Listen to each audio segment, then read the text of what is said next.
This is 3.3 Properties of Addition and Multiplication from Chapter 3, and we are going to be learning about some of the properties of addition and multiplication. We have been doing or dealing with these properties for a while now, but the only thing is that we are going to give it a name in this. Just remember that you already know this. We are just giving it a name. The first property is called the commutative property of addition and multiplication. Commute means to move. And in this case, it says that changing the order of the addends, which are numbers in an addition problem, or factors, which are numbers in a multiplication problem, does not change the sum or product. And let's take a look at the example. I have a 5 plus 3, which is equal to 8, or I can change the numbers, the order, and make it a 3 plus 5, and still it's going to be the same answer. And in a multiplication problem, I can have a 2 times 3, which is a 6, or I could go ahead and do a 3 times 2, which is also equal to a 6. Now, let's go on to the second property, which is called the associative property. Now, associative means to group them together. You associate or you group them. Now, changing the grouping in addition or in multiplication really doesn't change the answer again. So let's take a look at what it means. I have a 4 plus 2 grouped together. I'm adding 3 to it, and my answer is 9. And the second time around, I'm going to group the 2 and 3 together and leave the 4 out, and still my answer is going to be 9. So changing really the grouping of the number doesn't matter. It's not going to change my answer for this problem. Similarly with multiplication, 3 times 2, which is 6, times 4 is 24, or 3 times 2 times 4, and since it's in parentheses, I'm going to do 2 times 4, 8, and then 8 times 3, 24. It really doesn't change the answer. Let's move on to the third property. This is called the additional property of 0. It just means that any number is the same if you add 0 to it. So 12 plus 0 is always going to be 12. Similarly, if you multiply any number with a 0, the answer is always going to be a 0. And if you multiply any number with 1, the answer is going to be the same number. Alright, now let's go ahead and see how they look. This is asking us which property the statement is illustrating. I'm going to first take a look at the what operation it is. This is an addition operation, and so one of these choices I have to pick an addition one because of that. And then I'm going to take a look and see, what did I do to the numbers? Did I group them or did I move them? In this case, it was a 3 plus 5. I made it a 5 plus 3. So that I'm just moved them. So it's the commutative property. I moved. So commutative property of addition. In this case, I said, 12 plus 0 is equals 12. So I just added a 0. So it should be the addition property because I'm adding. It is an addition property, but then of 0. This looks like the first one, except that this has multiplication in it. So 6 times 7 is equal to 7 times 6. Again, I didn't group or change the grouping. I just moved them, and move. Remember, commute, move, commute. That's what it is. Commutative property of multiplication. Now, number 4, I have 10 and 7 as a group first. But then the second time around, I have 8 and 10. So I changed the grouping. So it's an associative property. Since it's multiplication that's going on there, it is an associative property of multiplication. Can you guess this one? I'm multiplying, so it has to be multiplication with 1. And of course, the last one is grouping, but with addition. So it's associative property of addition. Good job. Let's move on. Now in this, they are asking us to simplify the expressions, but then every time I have to explain each step. So let's go ahead and take a look. I have a 2 plus a plus 8. I'm going to go ahead and move the number in the parentheses around first time. So I have a 2 plus, and I'm going to move my 8 over so that it's closer to the 2 so that I can add them easily. And then I have that. Since I moved my the things that are inside the parentheses, I'm going to call it as the commutative property. So I move them. It's the commutative property of addition because it involves addition.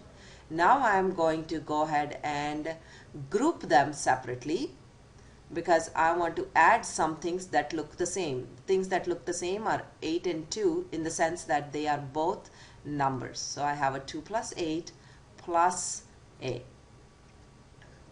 And this property is called as the associative property, but then it is of addition, so I'm going to put that number down there, or that property down there. Now let's go ahead and solve this because they are asking us to simplify the expression.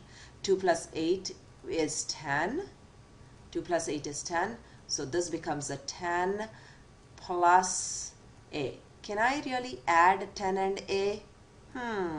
No, because both are unlike terms. Both are terms, but they don't look anything alike. I cannot add both of them. So I'm going to move on. I'm done. This is my final answer. I'm going to move on to my next problem. All right. This says 2 times x times 5. So let me go ahead and do this. I want to change my x so that it's in the front, and now I want to move the 2 so that it can go next to the 5. I'm still going to keep them in the parentheses. So this is the commutative property of multiplication. That's the commutative property of multiplication because I moved the multiplication numbers. And then I'm going to group them so that it's easy for me to multiply. So I'm going to bring the x out. I'm going to group the 2 times 5, and now it gives me x times 10. Oops, by the way, that let's go ahead and put that. It's the associative property of multiplication. That's what it is. I'm just going to leave it right there because I don't have enough place to move around. And you can leave your number or answer like this, but again, remember, in math there are certain ways to do things, so we rewrite this as always with the number in the front as 10x. Get used to writing your numbers this way because that's how you are going to see these written in textbooks. No one is going to write it as x10. Any textbook you refer to or any math website you refer to is going to talk as 10x. All right. I want you to go ahead and finish the rest of them. Let's go on.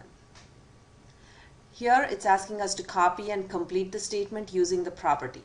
Now they are asking me to use the commutative property of addition, and I know that commutative means to move, so I'm just going to say 7 plus a. That's all they want me to do. Commutative property of multiplication, 12 times 5, I have to just move, move, so I'm going to go ahead with 5 times 12. So do you get the picture now how to do this? All right, so go ahead and figure out the other two for yourself. Let's go ahead. Now this is similar to the one that we just did a couple of slides ago. This one and the last page are the same.